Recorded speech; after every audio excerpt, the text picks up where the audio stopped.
नमस्कार, news India तक में आप सभी का स्वागत है। और आज से 2-3 दिन पहले हमने एक खबर दिखाया था सीवान के रघुनाथपुर विधानसभा के बड़रम पंचायत से, जहां पर हमने एक पोखरे का जिक्र किया था। जो पोखरा का माटी काट कर आपको बता रहे हैं कि पूरा रोड भी रोड पे आ गया था और लगातार वहां का जो पानी है पोखरे से अब वो रोड पे आता है और आने जाने का जो रास्ता था पूरे तरह से बंद हो गया है। और ये दलित बस्ती है, यहाँ के लोगों को काफ़ी कठिनाइयों का सामना करना पड़ता है।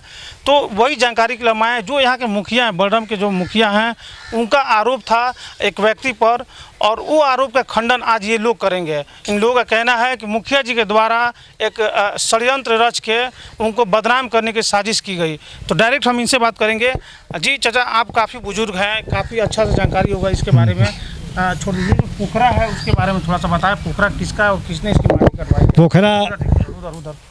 पोखरा नीलमणि मिश्र का है जी, जो बड़रम के निवासी हैं। जी, पहले पानी गिरता था किसी दूसरे में, तो ज़मीन बेच दिया। उसके बाद निहोरा पति करके उनको किसी तरह से राजी करके हम लोग सब आदमी इधर का पानी मोरी का उन्हीं के खेत में गिरता है, उन्हीं का है वो।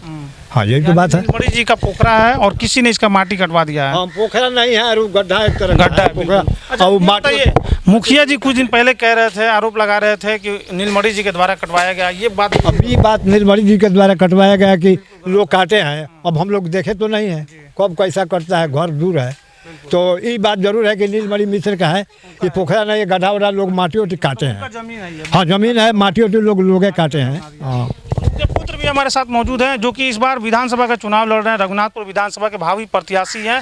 हम उनसे भी जानने का प्रयास करेंगे, हालांकि वो इस मामले को अच्छे तरीके से बताएंगे। जी बताइए आशुतोष जी, पूरा मामला क्या है इसमें? पूरा मामला ये है, जीवन में मेरा कार्य रहा है कि सच बोलना, चाहे मेरा परिवार हो, चाहे मेरा गांव हो, चाहे मेरा देश हो, उसके प्रति समर्पित मतलब अपने आप को त्याग दिए हैं। तो ये जो मेरा ज़मीन है, प्रॉपर्टी है, इसमें क्या होता था कि पहले खेती होता था। इसके पहले पहले किसी और के खेत में पानी गिरता था, उन्होंने अपना खेत बेच दिया। उसके बाद कम से कम लगभग 12 साल से मेरे खेत में पानी गिर रहा है। उसमें जिसको ज़रूरत था मिट्टी काटता था, कोई चोरी करके काटता था, फिर मेरा भाई उसके पकड़ा, फिर उसके बाद से बदतमीजी मतलब वो किया। फिर मेरा एक शादी था, 7 बहन पर से हैं और प्यार से नए परिवार गांव का है, तो हमको ज़रूरत था मिट्टी का, तो मैंने मिट्टी कटवाया पीछे से, आगे से नहीं। और जो मुखिया जी बोल रहे थे कि रोड कट गया है पोखरा के वजह से, तो मुखिया जी से हम पूछना चाहते हैं, माननीय मुखिया जी से, मुखिया पति जी से, आप ये बताइए कि जो नाली है, जो नाली रोड तो पूरा चारों तरफ पोखरा है, तो मान ली पूरा गड्ढा है, तो और कहीं क्यों नहीं कटा? नाली के सामने ही क्यों कटा है मुखिया जी? और इतना बात है, इतना तो सच बोलते हैं ना कि 12 साल से ये परिवार, नीलमणि मिश्रा जी का परिवार लोगों का सेवा कर रहा है मुखिया जी। ये तो आप बोले नहीं मुखिया जी। और दूसरी बात है मुखिया जी, जहाँ तक गांव के विकास की, कल आपका एक वीडियो फिर देखे, मेरे को आप पागल बोल रहे, तो समाज तय करेगा मैं पागल हूँ कि नहीं हूँ। और मुखिया जी से मैं पूछना था, अगर मैं पागल हूँ मुखिया जी, तो जो आपके साथ लोग आए हुए थे, रविंद्र माझी जो बड़रम पंचायत के मुखिया जी हैं, जो आरजेडी विधायक हरशंकर यादव के इशारा पे कार्य कर रहे हैं, उनके पीछे जो विद्यालाल खड़े थे, बोल रहे हैं कि हमारे क्षेत्र के विधायक जी बहुत बढ़िया काम किए। अरे विद्यालाल माझी जी, आप बताइए हमको कि पूरा रोड लोग तराही तराही मचा है, पुल धंस गया है, गांव में कस्तूरबा गांधी के पास से पानी लगा हुआ है मुखिया जी। दलित बस्ती में आपका घर मकान बहुत बढ़िया बन रहा है मुखिया जी, 2 मकान, 1 मकान हो गया, चाहे 2 भाई का जिसका हो गया, आपके पास 2 गाड़ी हो गया मुखिया जी, आपके पास शौचालय का पैसा पास हो गया है मुखिया जी। और ये दलित बस्ती की में किसी के पास शौचालय नहीं है। देखिए, हम जो सच है वो बताएंगे। अब बात करते हैं, गाँव से पूछ लेते हैं, आप लोग बताइए बड़रम में जितना दलित बस्ती उनका शौचालय है? हाँ, और किसी के ये नीलमणि मिश्र जी के लड़के हैं आशुतोष भारद्वाज जी, इनका साफ तौर पे कहना है कि ये लोग जो ये आप गड्ढा देख रहे हैं, जिस गड्ढे की जिक्र मुखिया जी के द्वारा की गई थी, वो इनकी अपनी निजी ज़मीन है और इनके निजी ज़मीन को लोगों ने काटा है और काट के तब जाके ये पूरा गड्ढा जो है थोड़ा सा आगे बढ़ के रोड पर आ गया है। एक चीज़ और आपको यहाँ पे बता दें, जो नीलमणि मिश्र जी की बात हो रही है, एक चीज़ बता दें कि 10 साल से ये लोग बिना किसी पद के रहते हुए भी जनता की सेवा करते आए हैं और इन लोगों ने सेवा किया है। इनका आरोप है कि जो मुखिया हैं उनके द्वारा, जो मुखिया पति है उनके द्वारा बदनाम करने की साजिश रची गई थी। हालाँकि आपको एक चीज़ और बता दें कि जो मुखिया का काम होता है उसमें मुखिया जी कितने अभी तक सफल रहे हैं, इसके बारे में भी पड़ताल करेंगे और आज जनता से जानने का प्रयास करेंगे।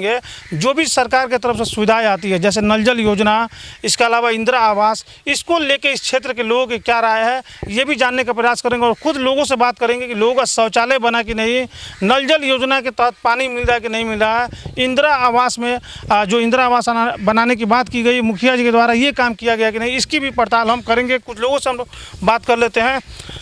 जी बताइए चाची, क्या दिक्कत है? शौचालय वगैरह मुखिया जी की तरफ से बना कुछ? कुछ नहीं के बनल तो कहाँ से कहीं से बोलिए, वही बात बोलिए, अभी तो बोल रही थी आप, बोलिए बोलिए। हम नहीं के शौचालय कुछ नहीं बना है, न कुछ नहीं बना है। नल जल योजना के द्वारा पानी मिल रहा है कि नहीं? और पानी नहीं मिल रहा है, कुछ नहीं मिल रहा है ना कुछ नहीं, कोई कार्य कुछ नहीं किया गया। कुछ नहीं मुखिया जी किया है। नल जल योजना के बारे में कभी जिक्र किया आप लोगों ने? जिक्र किया लगा है बाकी चालू नहीं है। चालू नहीं है। देखिए, आप देख सकते हैं, ना ही शौचालय बना है और ना ही नल जल योजना। 5 साल पूरे होने जा रहे हैं। आपको बता दें कि अगले साल 2021 में अप्रैल महीने में फिर से एक बार मुखिया का चुनाव होने वाला है, यानी 5 साल पूरे होने वाले हैं। और सरकार का जो 7 निश्चय था नल जल योजना पूरी तरह से विफल नज़र आ रहा है इस पंचायत में। और भी कई लोग हैं, उनसे बात करते हैं। जी, मुखिया जी के द्वारा कुछ कार्य किया गया है? नहीं किया गया है। हम लोग जब से हमारा शादी हुआ है आज 15-20 साल से लीलमणि चाचा के ही गढ़ा में पानी हम लोग गिरा रहे हैं, अभी गिराते आ रहे हैं। मुखिया जी हम लोग का कुछ भी नहीं किए। हम लोग का रोड भी टूटा है, सारा जग का रोड बन गया है, हम लोग का द्वार का रोड कभी नहीं बन रहा है। क्यों? अच्छा, ये बताइए चाची, मुख्यमंत्री नीतीश कुमार का 7 निश्चय की योजना था जिसमें नल जल था, इंदिरा आवास था, इसके तहत आप लोगों को कुछ फैसिलिटी मिला है सरकार? नहीं, कुछ नहीं मिला है। नल लगा हो डेखावटी में, उसके पानी नहीं आ रहा है, नहीं आ रहा है। चाची, क्या दिक्कत हो रहा है? ये दिक्कत भाई है जे नल जल के पानी नहीं खे आवत, इंदिरा आवास घर नहीं खे मिलत, इहे तकलीफ बा हमनी के।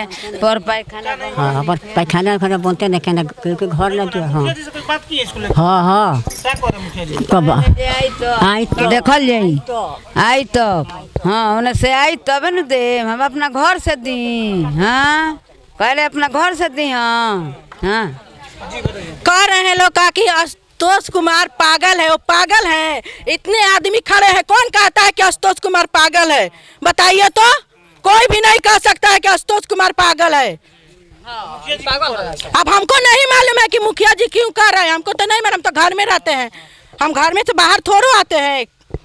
चलिए, तो ये बड़म पंचायत जहाँ पे अभी हम आके इसकी पड़ताल कर रहे थे, साफ तौर पे लोगों की नाराज़गी देखी जा सकती है।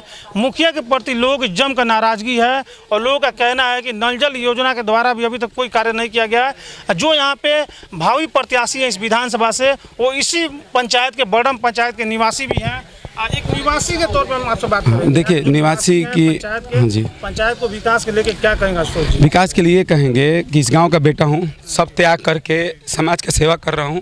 बस इस बात का दुख मिला, कुछ दिन पहले कुछ गांव के कुछ बड़े नेता ने साजिश करके मुझे किडनी चोर बोला, लेकिन उसके बावजूद उनका विरोध नहीं किया और उसको सही साबित किया कि मैं सही बेटा हूं। फिर उसके बाद से मेरे ही ज़मीन पे आके मेरे घर के लोग सेवा कर रहा है तो आरोप लगाएं।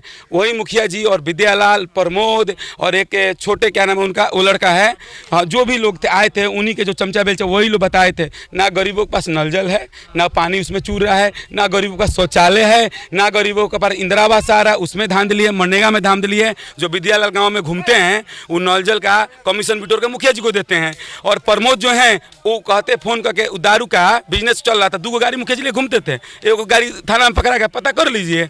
और मुखिया का कैसे कैसे प्रवक्ति के लोग रहते हैं वो पता कर लीजिए आप। हम लोगों का सेवा कर रहे हैं, हमको पद का लालसा नहीं है। चुनाव लड़ रहे हैं, विधानसभा का चुनाव लड़ रहे हैं, अगर आपको जनता चुनाव जिताकर भेजती है तो ऐसे में क्या प्लान है आपके पास, किस तरह से काम करेंगे लोगों के लिए? क्योंकि आज तक जनता आप कह रहे ठगी गई है सिर्फ और सिर्फ, तो आशुतोष जी क्या करेंगे इन 5? देखिए, जनता हमेशा उम्मीद करती है कोई सेवक आएगा जो हमारे दुख को हर लेगा, सुख दुख में साथ में रहेगा।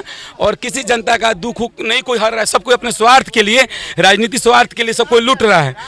हम रघुनाथपुर विधानसभा क्षेत्र के लिए अपने परिवार के सबका सहयोग मिलेगा, 100-100, 200, 500 देगा, चुनाव लड़ेंगे और जब चुनाव जीत जाएंगे, जनता बदलाव चाहेगी तो जरूर चुनाव जीतेंगे, मुझे विश्वास है जनता पे।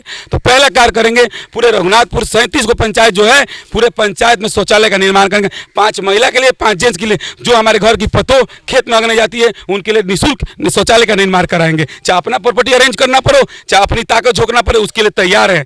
उसके बाद आपको कैंटीन का प्रावधान करें, निःशुल्क खाने का व्यवस्था करेंगे। हर प्रखंड स्तर पे 3 प्रखंड है, रघुनाथपुर प्रखंड, हुसैनगंज प्रखंड और हुसैनगंज रघुनाथ हसनपुरा प्रखंड, उसमें कैंटीन का प्रावधान, निःशुल्क भोजन का एक टाइम का प्रावधान करेंगे। उसके बगल में एक ऑफिस का निर्माण करेंगे, एक हेल्पलाइन नंबर लॉन्च करेंगे जिसमें कहीं भ्रष्टाचार होगा, लोग फोन करेगा, उस पर उचित कार्रवाई करवाएंगे। उस जो ऑफिस ओपन करेंगे उस ऑफिस में आधार कार्ड, वोटर कार्ड, जाति कार्ड, जितना भी लोग का राशन कार्ड, इंदिरा आवास, मनरेगा, शौचालय, जितना में धांधली हो रहा है उसमें हेल्पलाइन नंबर ऊ तो कबो हमारा क्षेत्र में ना लोकलन, ठीक बा। उहे लोग इ लोग चमचा लोग इशारा पे काम करता।